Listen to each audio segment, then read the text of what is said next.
This week we are talking about integration in psychology and counseling and theological aspects to counseling in the church. I just wanted to give you just a little bit of a mini kind of lecture here about integration.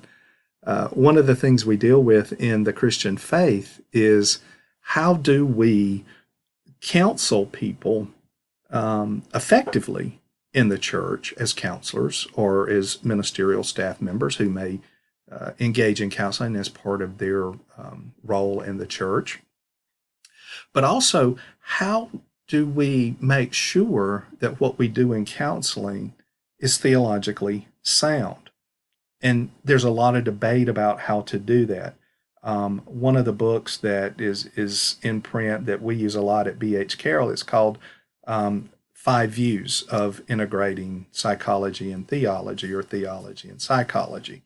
That book kind of outlines those different ways that we do the incorporation of theology and psychology. A lot of people say that we should just embrace psychology as a science and wholeheartedly accept its findings. Other people on the opposite end of the spectrum say that anytime we allow ourselves to be kind of taken away by anything that's secular, we err in the Christian faith. Those called the biblical counseling model, or originally called nouthetic counseling.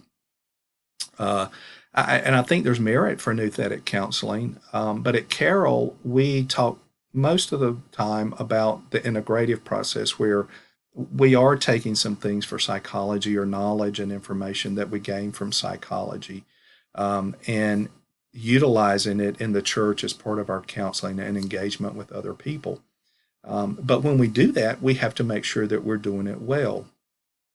I wrote a paper for one of my courses in my doctoral program at B.H. Carroll, and I concluded with these three things: that whatever we do in the process of integration, that there should be kind of a litmus test that included three things. And if any of these three things are not there, then likely we need to be suspicious of any other information that comes in to us that would inform us in counseling. The first thing is that whatever we do should be biblically based, meaning even if we're taking information from a secular psychology theory, some way or another it should align with the scriptures. It should be consistent with the scriptures. Obviously, people who are writing in secular psychology most of the time are not writing from theological perspectives. They're writing from a secular perspective and quite often have no use for things of theology or religion. So they don't even smack of anything theological. But if we're going to truly integrate well, then whatever we do must be biblically based.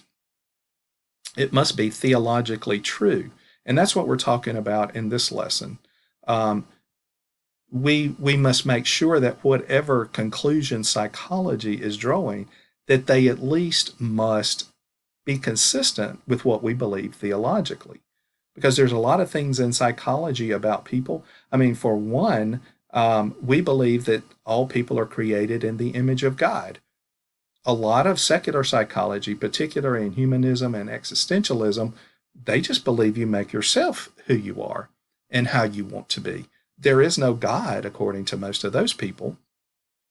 Well, that defies our theological standards. And then the final thing is that it needs to be God glorifying, meaning that what we do should glorify God in all that we do.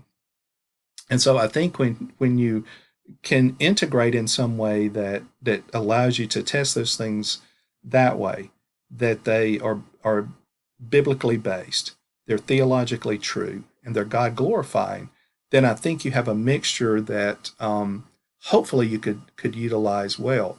I've posted a couple of articles for reading this week that talk about that integration process. One of those articles particularly has been one that I liked. It's called Theology as Queen, Psychology as Handmaiden. One of the problems that we have in integration is that a lot of times we tend to support psychology at the expense of theology. And in your book, Mark McMahon said, he didn't understand how he was able to integrate in psychology without knowing theology. And he admits that as a kind of an error on his part, that he really missed that. And so he's kind of gone back and picked up with a lot of his writing and theological studies.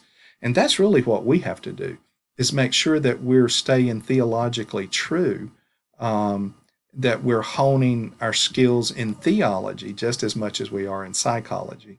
A lot of times what happens is people will end up, because of the amount of time that it takes to study, people will study psychology and begin to use it and then not be theologically well informed. So if we're going to do this well, and I hope in the process of learning at Carroll, that what we do is we hit both the theological aspects as well as the counseling and psychological aspects of this process and do that well. So hope that helps this week a little bit as we think about this process of making sure that all we do in counseling, in the church, as counselors who are Christian counselors, whether it's in the church or not, are being theologically astute as well as psychologically informed.